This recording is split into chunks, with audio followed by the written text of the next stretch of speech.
শেখ হাসিনা নিজে 14 জন বিডিআর হত্যাকারীদের সাথে কথা বলছে, 14 জনের সাথে যমুনাতে। শেখ হাসিনা গণভবনে না থেকে যমুনা ছিলেন কেন আগে থেকে? সম্পূর্ণ পরিকল্পনা রয়ের। হাসিনার মাথায় বুদ্ধি নাই, নোংরামি ছাড়া হাসিনার মাথায় কোনো বুদ্ধি নাই। বিডিআর ঘটনার ক্ষতিগ্রস্ত কারা? বাংলাদেশ সেনাবাহিনী, এটা সরকারি বাহিনী। কারা মারছে? সরকারি বাহিনী। যদিও সাথে রয়ের লোকরা ছিল, হত্যা করে চলে গেছে। তদন্ত কারা করছে? সরকারের লোক। মিডিয়া সরকারের লোক, অর্থাৎ আওয়ামী লীগের লোক। বিচার কারা করছে? সরকারের লোক। তো সব যদি এক বাহিনীর সরকারের হয়, ন্যায় বিচার তো হবে না। বিডিআর মেসাকার, বিডিআর হত্যাকাণ্ড অথবা বিডিআর বিদ্রোহ বলা হয়, ডাল ভাতের যুদ্ধ বলা হয়, আসলে সত্যটা কি? বিডিআর ব্যাপারটা দেখেন, বিডিআর আমাদের প্যারালাল একটা বাহিনী। এর গুণগত মান, অস্ত্রের গুণগত মান, প্রশিক্ষণ ঠিক সেনাবাহিনীর মতো। এবং এই বিডিআর যোগ্যতা, মানদণ্ড, আমি বিডিআরের অধিনায়ক ছিলাম 2টা ব্যাটালিয়নের।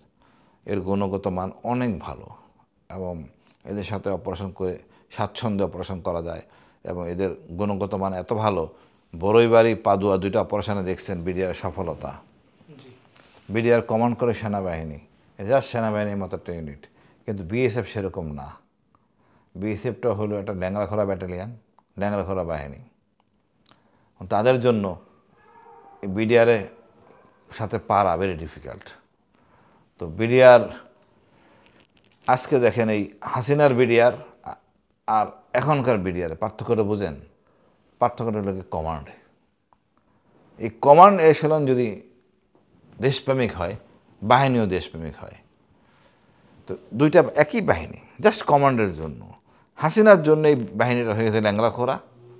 আর আমরা এখন মনে করেন এই বড়ইবারের প্রতিশোধ নেওয়া দরকার বিএসএফের। তাদের মোরাল খুবই খারাপ। এটা শেখ হাসিনার সাথে মিলে মিশে এই প্রজেক্ট করে, এখানে ডালবাল এসব ফালতু কাহিনী। বিডিআরের কারো বেতন নিয়ে নেওয়া হয় নাই তো, না বেতন কমাই দেওয়া হয়েছে? বিডিআর তো চুক্তি করে আছে এই বেতনে আমি থাকবো, এই বেতন তো তার কমাই দেওয়া হয় নাই। আর আমাদের ডিউটি তো 24 ঘন্টার জন্য। আর এই 24 ঘন্টার বেতন ডাল ভাত হোক আর চিনি হোক, যাই হোক, এটা দেশের জন্য করা হচ্ছে। তো আমি যতটুকু জানি, যেই টাকা দেওয়া হয়েছিল তার চেয়ে বেশি টাকা জমা দেওয়া হয়েছে সরকারকে, বা দায়িত্বের অতিরিক্ত দায়িত্ব। এটা ঠিক, হয়তো আর ভালো হতে পারতো, একটু বেশি বেতন বা ইন্টেনসিভ দেওয়া যেতে পারতো, সেটা ভিন্ন কথা, বাট দাবি করা যাবে না। এখন কথা হলো, বিডিআর ঘটনাটা পরিকল্পিত সাধন হয়েছে আওয়ামী লীগ সরকার। তারা ক্ষমতা দীর্ঘায়িত করার জন্য এই ম্যাসাকারের পরিকল্পনা করে, ক্ষমতা দীর্ঘায়িতের জন্য। তারা ভালো করে জানে বাংলার জনগণ আওয়ামী লীগকে পছন্দ করে না, কারণ আওয়ামী লীগ ভারত প্রেমী। আওয়ামী লীগ হলো ভারতের সেবাদাস, ভারতের প্রতিনিধিত্ব করে, জনগণের প্রতিনিধিত্ব করে না। আওয়ামী লীগ ভারতের প্রতিনিধিত্ব করে। আর এই জায়গায় থাকতে গেলেই সেনাবাহিনীকে একটা ধামাকা দিতে হবে। বাসা বাসা অফিসার মারতে পারলে অনেক কাজে লাগবে।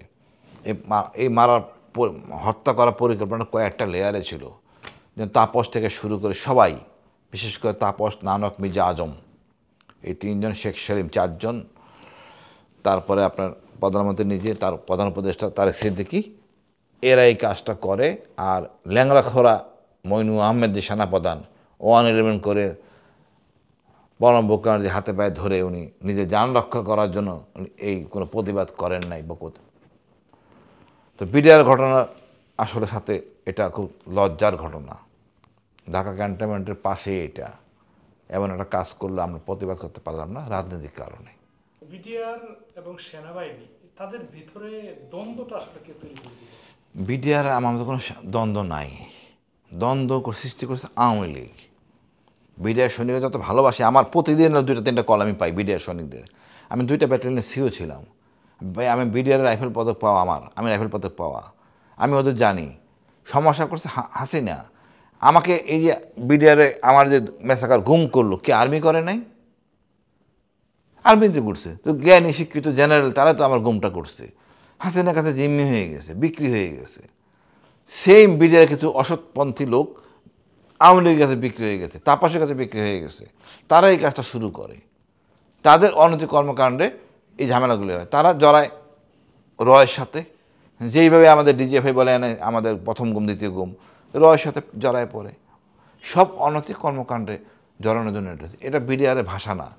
বিডিআরের সাথে আমাদের খুব ভালো সুসম্পর্ক এবং দোষ চাপাইতেছে অন্য ডাইনে বামে।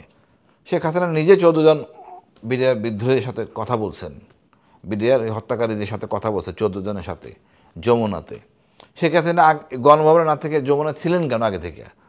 উনি আগে থেকে জানতেন ঘটনা ঘটবে, উনি মূল পরিকল্পনাকারী। উনি তাদের কী কথা বলছেন, উনি কিসের বুঝে সমরবিদ বা কী প্রশিক্ষণ ওনারা আছেন যেখানে উনি ওদের সাথে কথা বলতেছেন, হত্যাকারীর সাথে কথা বলতেছেন, সেনাবাহিনীর লোক থাকবে না।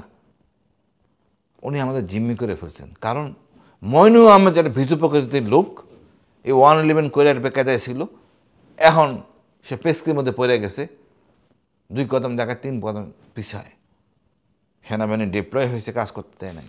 র্যাবের এডিজি অপারেশন রেজানুর র্যাব গেটে ছিল, কাজ করতে দেয় নাই, কারণ উনি চেইন অফ কমান্ড মানেন নাই। উনি কথা শুনছেন তারেক সিদ্দিকীর, যেটা অপরাধ।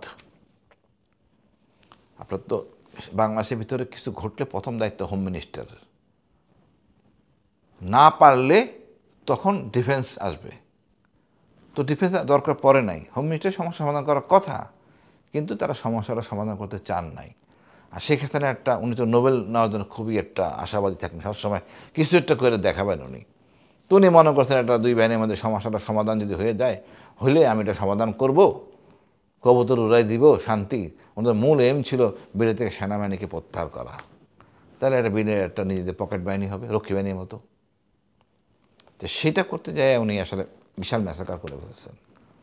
না না না, এই সাথে তো মূল পরিকল্পনাকারী শেখ হাসিনা নিজে, তার এবং তার সহযোগী, আমি বলছি তাপসের কথা, শেখ সেলিমের কথা, তারপরে বললাম নানক, মির্জা আজম, সায়রা খাতুন আছেন, জয় মামন, তারপর মন্নিশা অবশ্যই জড়িত। আপনি ভাবতে হবে বিডিআরের ঘটনার ক্ষতিগ্রস্ত কারা?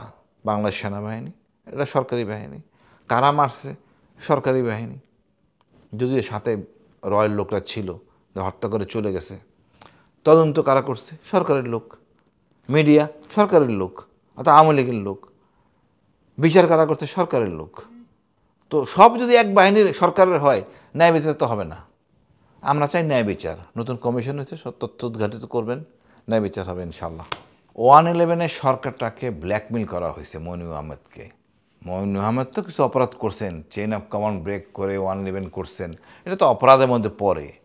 ওনার এটাকে গ্রহণযোগ্য হইতো, কিন্তু যদি জনগণ এটা উনি অন্য অপকর্ম না করতেন, উনি আইসেন সুষ্ঠুভাবে নির্বাচন দিতেন, হয় নাই, উনি করেন নাই।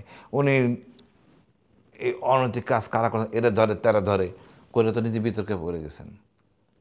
এবং উনি নিরপেক্ষ থাকলে কোনো সমস্যা হতো না, উনি নিরপেক্ষ থাকেন নাই, উনি জুলুম করছেন। উনি পরিকল্পনা করছেন প্রণব মুখার্জির সাথে যে হাসিনার ক্ষমতায় আনবেন।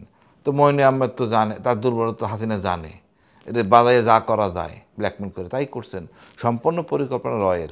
হাসিনার মাথায় বুদ্ধি নেই, নোংরামি ছাড়া হাসিনার মাথায় কোনো বুদ্ধি নেই, সব বন্দী রয়ের, ভারতের সেবা দাসী হলো হাসিনা।